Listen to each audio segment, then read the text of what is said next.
was the source of that polecat smell. July 5th, my wife and I, we were dinks. Dual income, no kids. We went out for dinner, our favorite Mediterranean restaurant, and I had chicken shawarma and roasted garlic. The kind of garlic they just take the bulbs and they roast it, mash it up, put it on my bread, and good. Now, I am a garlic lover, and until that day, I thought that garlic loved me. But flash forward to July the 6th, 1998, and I realized that that relationship had been severed. I got on a plane going to Denver, Colorado, and to my horror, the plane was full. But at that point in my life, I like to sit by the window so I could look out and see the sights while we were flying. And so I took my seat. And then in comes a young family, husband, wife, and newborn child. I'm trapped. I make eye contact with them. They make eye contact with me. And they give me that new parent look. Don't get up. We got a newborn. Don't move. As the plane starts to taxi, I feel the first rumbling of my tummy. And I'm thinking, how am I going to get out of this? The plane takes off and it reaches its cruising altitude. Fellow Toastmasters, land of Toastmasters, honored guests, I couldn't sit there any longer. I politely excused myself, woke up that newborn baby, and made a beeline to the bathroom. I got in that bathroom, I closed the door, and I got a whiff of that polecat. Oh. And it smelled really bad.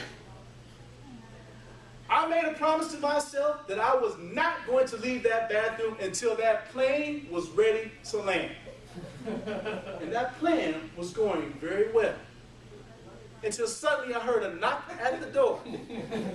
Hey, you! This plane only has one working bathroom and you're in it. Out! I got up and I left the bathroom. Yes, I did wash my hands. And what did I see? But a long line of people standing, waiting their turn to get in the bathroom. I quickly put my head down so they could not see the source of that polecat smell and made a beeline back to my seat. That young mother looked at me and that young father looked at me. They made their way so I could get back to my window seat. And they gave me that look. Don't get up. Baby just went back to sleep. I sat down in my seat. I looked out the window, and again, I began to feel that rumbling in my tummy. I looked out that window. Please, God. Please. And somewhere along the way, I drifted off to sleep. That was a mistake. Because I was jarred away by the smell of something very foul. And I realized that the source of that odor was me.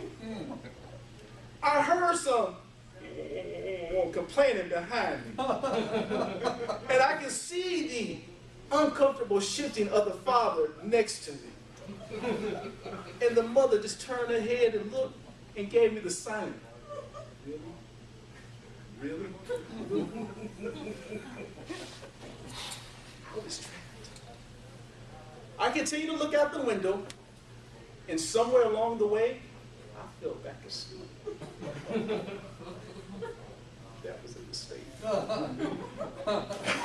The next thing I remember was the father leaning over me, looking out the window. And I was in that stage of not being fully awake, but not quite asleep. I'm aware. And yes, I did. Right there, bending over me, looking out the window.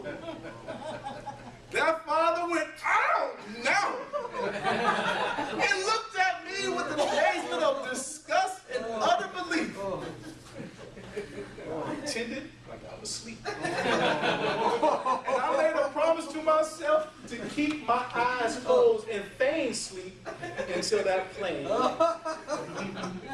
And when that plane landed, I stayed. And I prayed to the Lord God Almighty and said, God, please, don't ever let me see that family again. Never. Needless to say, I took my time getting off that plane, and I took a very long time to go down to luggage to grab my bags to make sure that they were no longer going to be there. Now you may say, is there a moral to this story? Well, actually, there is. Because in my pride, I decided I was going to get on that plane and just,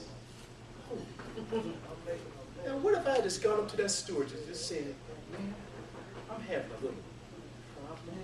You think you can get me a seat on an aisle near the bathroom? That may have made that flight a lot better for a lot of people.